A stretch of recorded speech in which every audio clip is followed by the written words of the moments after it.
Strategi. Kalau dengar kata itu, apa sih yang kebayang? Mungkin bagan-bagan yang rumit, dokumen rencana 5 tahunan yang tebelnya minta ampun.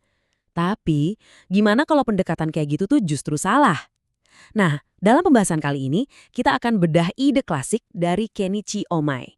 Dia bilang, strategi sejati itu bukan soal rencana yang kaku, tapi lebih ke sebuah kondisi pikiran yang kreatif.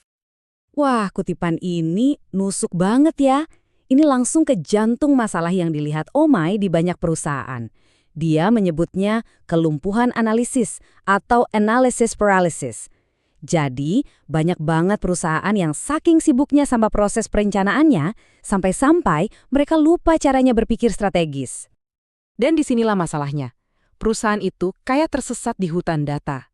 Mereka sibuk ngumpulin angka, ngisi formulir, bikin proyeksi yang nggak ada habisnya. Semuanya dianalisis sampai detail banget. Tapi ironisnya, mereka justru jadi nggak bisa melihat peluang baru yang ada di depan mata. Oke, jadi kalau kejebak dalam analisis itu masalahnya. Terus gimana cara keluarnya? Solusi dari Ohmae itu bukan soal metode baru yang lebih rumit, tapi justru soal pencerahan. Sebuah cara untuk membebaskan pikiran kita. Ini tentang mengubah cara kita berpikir secara fundamental. Dan ini dia poin kuncinya. Menurut Omei, strategi terbaik itu nggak lahir dari spreadsheet yang penuh angka. Strategi terbaik itu lahir dari wawasan, dari sebuah lompatan intuitif yang kadang melampaui data. Itu loh momen aha yang tiba-tiba bikin kita klik dan melihat semuanya dengan jelas. Coba deh lihat bedanya. Di satu sisi, ada si analis yang fokus banget sama proses, kontrol, dan aturan yang kaku. Di sisi lain, ada si ahli strategi yang fleksibel, kreatif, dan berani mengambil lompatan intuitif. Ini bukan berarti analisis itu jelek ya, sama sekali bukan. Bagi seorang ahli strategi, analisis itu alat untuk menguji kreativitas, bukan untuk menggantikannya. Tapi wawasan dan kreativitas itu kan nggak bisa ngawang-ngawang aja ya, mereka harus tetap berpijak pada kenyataan. Nah, untuk itu, Omae ngasih kita sebuah kerangka yang sederhana tapi luar biasa kuat buat memetakan kondisi bisnis. Dia menamakannya segitiga strategis, atau yang lebih populer dikenal sebagai 3C. Titik pertama adalah melihat ke dalam diri sendiri. Introspeksi yang jujur, bahkan kalau perlu brutal. Apa sih kekuatan kita yang sebenarnya? Di mana kelemahan kita? Karena strategi yang hebat itu selalu dimulai dari pemahaman mendalam tentang apa yang bisa kita lakukan lebih baik dari siapapun. Titik kedua adalah pelanggan. Tapi ini bukan cuma soal data demografi loh. Ini tentang menggali lebih dalam lagi. Masalah apa sih yang sebenarnya mau mereka selesaikan? Apa tujuan mereka yang paling mendasar?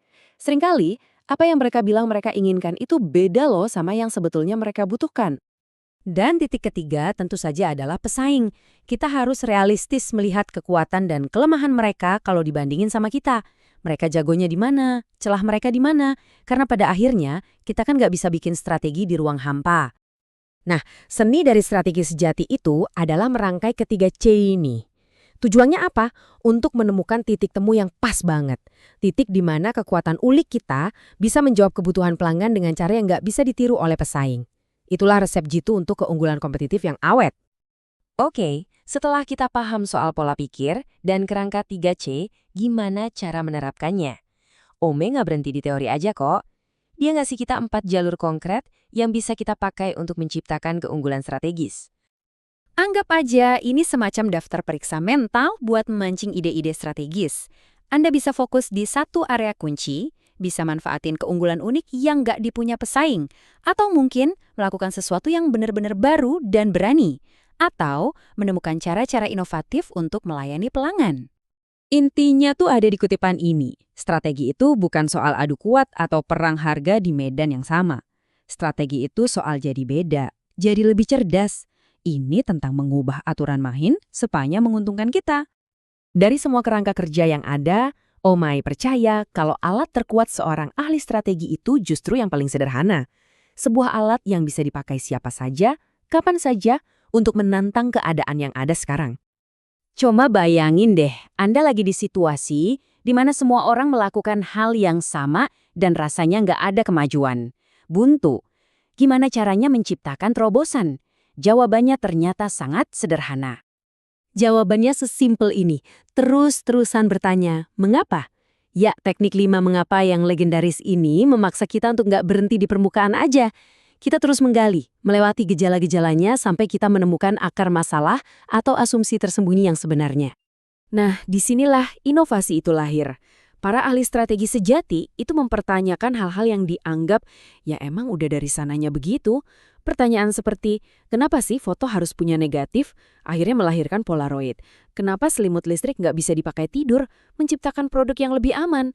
Dengan menantang aturan tak tertulis ini, pintu menuju terobosan bakal terbuka lebar.